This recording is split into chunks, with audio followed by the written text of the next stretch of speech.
আমাদের আজকের অনুষ্ঠানের অতিথিকে যুক্ত করে নিচ্ছি। তিনি হচ্ছেন জনাব হারুন আল রশিদ। তিনি একজন রাষ্ট্রদূত, প্রধান উপদেষ্টা, এখন লন্ডনে রয়েছেন। তিনি সেটা সফর করছেন, 4 দিনের তার সফর। সেখানে বেশ কিছু ঘটনা ঘটেছে, প্রতিবাদ, বিক্ষোভ, আবার তাকে আমন্ত্রণও জানিয়েছে, এটি আমরা দেখেছি। ব্রিটিশ প্রধানমন্ত্রীর সাথে তার দেখা হওয়ার কথা ছিল এবং বাংলাদেশ থেকেও বেশ কয়েকবার চেষ্টা করা হয়েছে। ইংল্যান্ডে যাওয়ার পরেও সেটি আমরা সফল হতে দেখিনি। তিনি নানান কথা আছে, নানান সমালোচনাও আছে। টিউলিপ সিদ্দিক একটা চিঠি দিয়েছিলেন প্রধান উপদেষ্টাকে, সেই চিঠিটি নিয়ে কিছু আমরা কথা বলবো। 13 তারিখ বিএনপির ভাইস চেয়ারম্যান যিনি তারেক রহমান, তার সাথে প্রধান উপদেষ্টার বৈঠক, সেই বৈঠকটি নিয়ে কিছু কথা বলতে চাই। আর পুরস্কারটি কিসের, আমাদের প্রধান উপদেষ্টা যে পুরস্কারটি পাবেন সেটা কিসের, সেটা কি রাষ্ট্রকে দেয়া হচ্ছে নাকি আমাদের প্রধান উপদেষ্টাকে দেয়া হচ্ছে? যদি প্রধান উপদেষ্টাকে দেয়া হয় এটা কি তার ব্যক্তিগত সফর না রাষ্ট্রীয় সফর, সেই বিষয়ে কিছু কথা বলতে চাই। আরো ধারাবাহিকভাবে আমরা কিছু কিছু কথা বলবো। এখন আমরা তার লন্ডন সফরটা আমরা যদি দেখি, আপনি এটাকে লন্ডনের মানে ইউকের দৃষ্টিতে তো এটা একটা টাউট বদমাশের যে সফর সেটা তারা বুঝিয়ে দিচ্ছে। আর ইউকের যে রাজা, এই রাজার কিন্তু অনেক বিতর্ক আছে। সে কিভাবে এই লোককে সিলেক্ট করলো, যা হোক, রাজার চরিত্র নিয়ে এখানে বলতে চাই না, বাট এই রাজা অত্যন্ত আমাদেরকে অপমানিত করেছে ইউনুসকে এই তার পুরস্কারের জন্য আহ্বান করে, যদি করে থাকে, কারণ আমরা কোনোটা বিশ্বাস করতে পারছি না। ইউনুস হলো সব বিষয়ে মিথ্যা কথা বলে। এখন কোনো টাউট বদমাশ যদি 100টাতে 99টা মিথ্যা কথা বলে, একটা সত্য বলে, তবুও আমরা শান্তিতে থাকতে পারি যে এটা হয়তো সত্য হবে। ইউনুস তো 100টাই মিথ্যা কথা বলে। তাহলে ইউনুসের কোন কথায় আপনি বিশ্বাস করবেন? রাজা তাকে নিয়েছে নাকি আমি জানি না। আমি এইসব কোনোটাই বিশ্বাস করতে রাজি নই। আমি যা দেখছি সেটার বিশ্লেষণটা আপনাকে দিতে পারি। আচ্ছা, ওখানে বিক্ষোভ হয়েছে ব্যাপক। আমরা দেখেছি যে ওই রাজার সাথে দাঁড়ানো ওনার ছবি, ইউনুস সাহেবের ছবি আজকে পত্রিকায় হেডলাইন, কিন্তু যে রাজার সাথে ওনার বৈঠক হয়েছে। এখন বৈঠকের কোনো ছবি, কেউ কেউ প্রশ্ন করছে বৈঠকের ছবি কই, একটা ছবি তো বৈঠকে দেওয়া উচিত ছিল যে মুখোমুখি। এখন কেউ কেউ আবার সন্দেহ করছেন যে আসা যাওয়ার পথে হয়তো কোথাও দেখা হয়েছে, সেখানে হ্যান্ডশেক করেছেন, সেই ছবি পত্রিকায় এসছে। আপনার কি মনে হয়? আপনি যে কথা বলছেন, বিভিন্ন রকম বাটপাড়ি শব্দ টব্দ ইউজ করছেন, আরেকটা শব্দ ইউজ করছেন কি, লিঙ্গ কি একটা শব্দ বলতে চাচ্ছেন, এটার কি মানে? সারা বাংলাদেশকে তার দুইটা আনন্দের জন্য ব্যবহার করছে, তার লিঙ্গের, তার রসনার, তার আহার, তার যৌনতা, এই দুই আনন্দের একটা সে এই আনন্দ পেয়ে গেছে। বাংলাদেশ হলো তার এই দুটো স্পৃহা বলেন, এই দুটা ক্ষুধা মেটানোর একটা চারণভূমি হয়ে গেছে। মানে সে এটা তার পকেট, এখন একটা তার পকেটের জিনিস বাংলাদেশ। এটা হয়তো আপনারা হাসি হিসাবে দেখছেন, মানে এটার একটা তার মনস্তত্ত্বগত দিক আছে ইউনুসের। ইউনুস যেটা দেখেন, সে কিন্তু তার বউকে বিক্রি করলো মানুষের কাছে, মানুষের সহানুভূতির জন্য, যে আমার স্ত্রীকে আমার খাওয়াইতে হয়, পড়াইতে হয়, গোসল করাইতে হয়। যখন রাষ্ট্র ক্ষমতা হাতে পেয়েছে, সে কিন্তু লামিয়া নামে একটা মেয়েকে তার কাছে নিয়ে এসে, এখন দেখা যাচ্ছে সে লামিয়াকে খাওয়াচ্ছে, লামিয়াকে গোসল করাচ্ছে, লামিয়াকে ঘুম পাড়াচ্ছে। আমি ওই দিন ইউনুসের টুইট খুলে দেখি, একেবারে লামিয়ার একটা ঝকমকে ছবি, বাটপার খলিল, লামিয়া আর ইউনুস, এরা মিলে ওইখানে গিয়ে 2-4টা কেরা নিয়ে এসে তার সাথে দেখা করছে। যদি কোনো রাষ্ট্রীয় সফর হয়, কোনো যদি একটু অফিসিয়াল সফরও হয়, প্রথমেই আসে তার কাছে দেখা করতে আসবে সে দেশের পররাষ্ট্রমন্ত্রী। এখন পর্যন্ত সেই লোক ইউনুসের কাছে যায় নাই। তারপরে যাবে সরকার প্রধানমন্ত্রী। তবে এখানে একটা কথা বলে রাখি, এই লোকগুলা যদি ইউনুসের সাথে দেখাও করতো, তাহলে কিন্তু এই সফরে বাংলাদেশের কিছু এসে যায় না। কারণ হলো, আপনি যখন কোনো একটা দেশে যাবেন, আপনি চাইলে একটা লোকের সাথে, ওই যে রাজার সাথে একটা ছবি তুলে এখন চালিয়ে দিচ্ছে যে বৈঠকের কোনো ছবি না। রাজার সাথে বৈঠক করলে কি, রাজা তো যুক্তরাজ্যের কোনো ডিসিশন নেয় না, সরকারি ডিসিশন, সেটা একমাত্র প্রধানমন্ত্রী নেয়।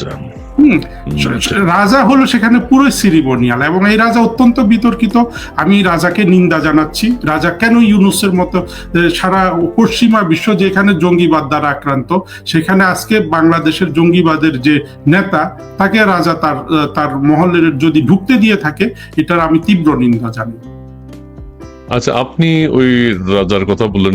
এখন কিছু কিছু ক্ষেত্রে আমরা তো যে কিংস ফাউন্ডেশন থেকে যে ইয়েটা বেরিয়েছে, প্রত্যেকের নামের লিস্ট, সেখানে তো প্রফেসর ডক্টর মোহাম্মদ ইউনূস সাহেবের নাম নেই। হয়তো ভুলে বা কোনো মিস্টেক কিনা আমি জানি না, যেটা পেয়েছি সেটাও সত্য কিনা। জি। শুনুন, নাম না থাকার মানে হলো যে ইউনুস তো পুরো জিনিস সবকিছু বাটপারি করে। এখন ইউনুসের কোনটা সত্য কোনটা মিথ্যা এইটা আমি নিজে কোনো কিছু বিশ্বাস করি না যতক্ষণ না আমি কোনো কিছু প্রমাণ পাই। কিন্তু বাংলাদেশের আসপেক্টে যদি কেউ দেখে যে বাংলাদেশের এর থেকে কি লাভ, কথা হইলো কোনো লাভই নাই। আর লাভ কেন বাংলাদেশের মানুষ খুঁজতে যায়? বাংলাদেশের মানুষ ৫ই আগস্ট জঙ্গিদের হাতে দেশটা ছেড়ে দিয়েছে। এখন বাংলাদেশের মানুষ লাভ খুঁজলে তো হবে না। শেখ হাসিনার সময় এত বিপদ আপদের পরেও ৬-৭% ছিল ইকোনমিক গ্রোথ, এখন হয়ে গেছে এটা ৩-৪%। আগামী বছর আরো কমবে। ইউনুস কি করছে? ইউনুসের ওইখানে একটা চালাক লোক আছে, সালেউদ্দিন, যে অর্থ উপদেষ্টা। এরা করছে কি, যত জিডিপি অর্থাৎ জিডিপি না সরি যে এডিপি অর্থাৎ ডেভেলপমেন্ট প্রজেক্ট গুলার টাকা দিয়ে এখন সরকার চালাচ্ছে।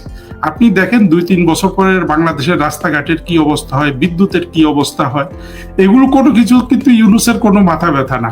ইউনুসের মাথা ব্যথা হলো যেখানে দান আছে। আপনি মনে করেন হ্যাঁ পুরস্কার আছে, আর ওই যে বন্দর দিয়ে দাও, সেখানে সে কমিশন নিতে পারে।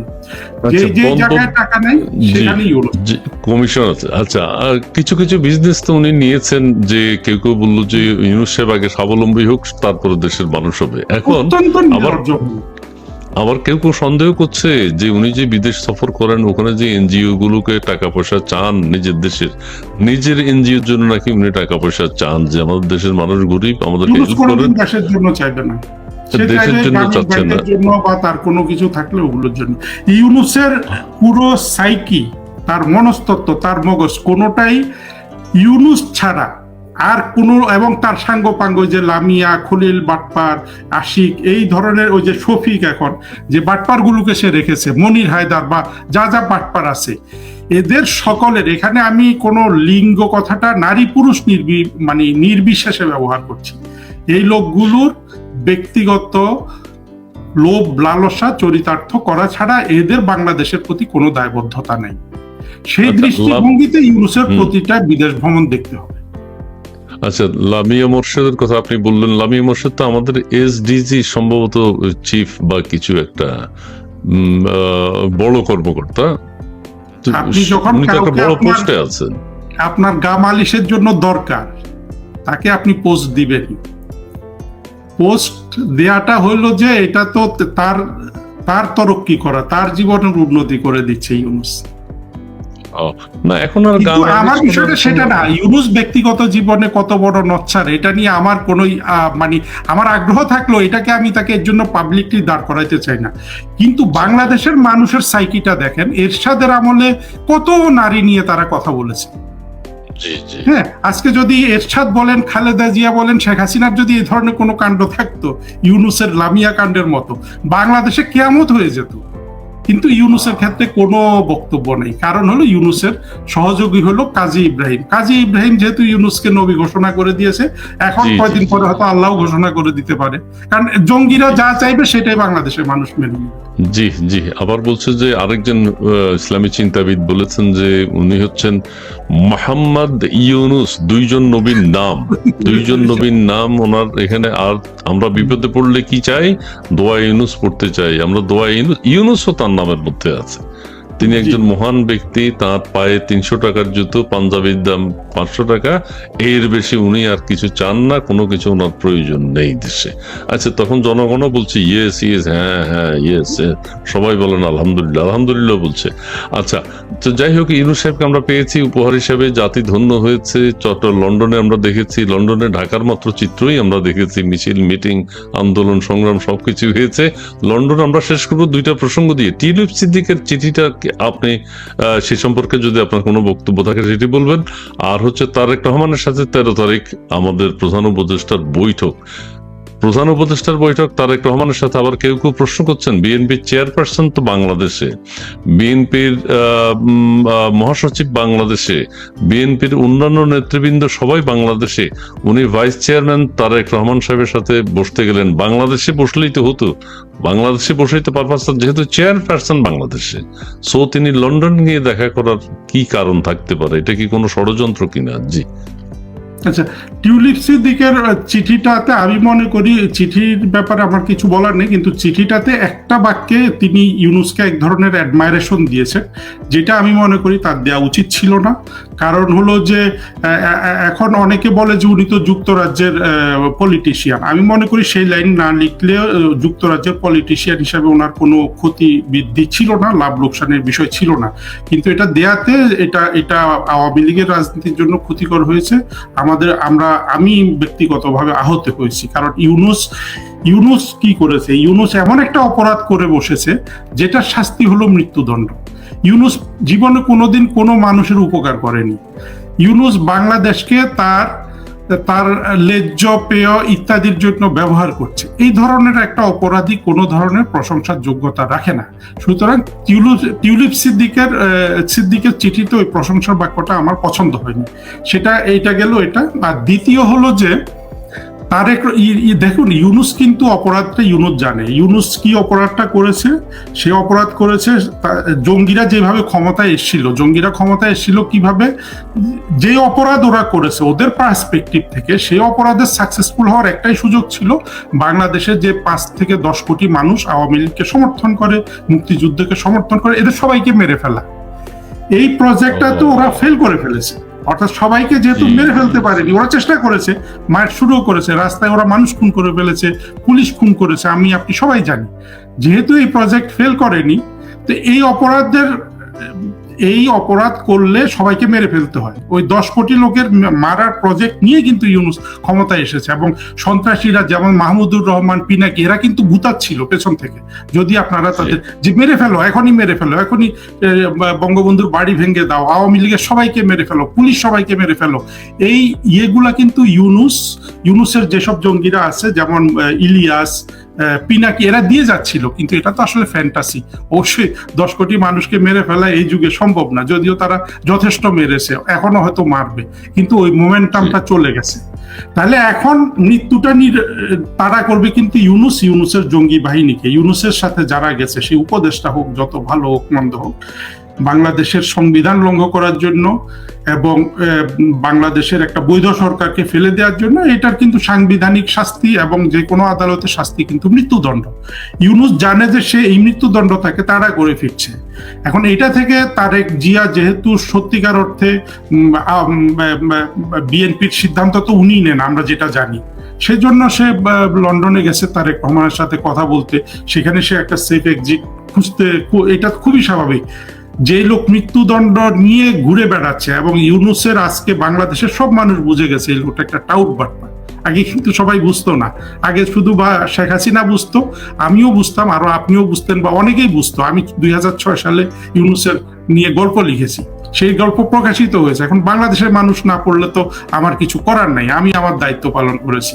তো এই টাউট বাটপারগিরি কিন্তু 5ই আগস্টের পরে গত 9 মাসে বাংলাদেশের প্রতিটা মানুষ বুঝে ফেলছে যে পায়জামা একটা পরেই বিদেশে চলে যায়, 5 স্টারের খানা খায়, মেয়ে নিয়ে ঘুরে, জীবনের মানে আনন্দের যত কিছু আছে সে এখন বাংলাদেশের টাকা দিয়ে এটা করছে।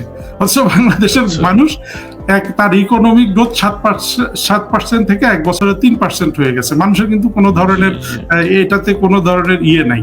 তো যেটা আমি বলতে চাচ্ছি, এটা হলো যে সে তো একটা এক্সিট খুঁজবেই, এই সন্ধানে সে তারেক জিয়ার সাথে বৈঠক করতে পারে। এটাতে আমি এমন কোনো গুরুত্বপূর্ণ কিছু দেখছি না মনে করেন। আচ্ছা, মোহাম্মদ শামীমুল ইসলাম তিনি বলছেন, ইসমাইল ভাই, নুরুজ্জামান লাবুর নিউজ অ্যান্ড ভিউজ কোনো খোঁজ পাওয়া যাচ্ছে না, এটা একটু জানান। আচ্ছা, সাংবাদিকদের উপর এক ধরনের তো অত্যাচার নির্যাতন চলছেই, এবং স্মরণকালের নির্যাতন চলছে। সেই ক্ষেত্রে আমাদের শামীমুল ইসলাম, আপনার মাধ্যমে আমরা জিনিসটা জানলাম, নিশ্চয়ই বিস্তারিত আমরা পরবর্তীতে আরো জানতে পারবো। এগুলো তো চলছে, ধন্যবাদ আপনাকে। এছাড়া এখন আমি অন্য একটি প্রসঙ্গে আসি, সেটি হচ্ছে আওয়ামী লীগের একটা প্রসঙ্গ। সেটা হচ্ছে আওয়ামী লীগের সাধারণ সম্পাদক কিছুদিন আগে একটা বক্তব্য দিয়েছেন দীর্ঘ 8-9 মাস পর, এবং আওয়ামী লীগের আরেকজন সাবেক মন্ত্রী, তিনি হচ্ছেন সমর রেজাউল করিম, তিনিও বক্তব্য দিয়েছেন। আওয়ামী লীগ সাধারণ সম্পাদকের বিষয়টি আলোচনা করি, তারপরে সমর রেজাউল করিম সাহেবের বিষয়টা আলোচনা করবো। ওনারা যেটা বলেছেন সেটা খুব ভাইরাল হয়েছে, এবং তারা মন থেকে বলেছেন কিভাবে দেশ থেকে চলে গেছেন, কিভাবে ওই দেশে আশ্রয় নিয়েছেন, অথবা বাংলাদেশে কোথায় কোথায় লুকিয়েছিলেন। এগুলা একদম মানুষ ভাইরাল করে ফেলছে, সবাই শুনতে চেয়েছে। কেউ ভালো অর্থে দেখেছেন, কেউ নেগেটিভ অর্থে দেখেছেন যে এইভাবে কথা বলাটা ঠিক হয়নি। আর বলছেন যে হ্যাঁ, দেশের রাজনীতি, আওয়ামী লীগের রাজনীতি কি হবে, বাংলাদেশের ভবিষ্যৎ কি হবে, বাংলাদেশের সাধারণ মানুষের ভবিষ্যৎ কি হবে, সেই সম্পর্কে কোনো দিক নির্দেশনা সেই সব বক্তব্য ছিল না।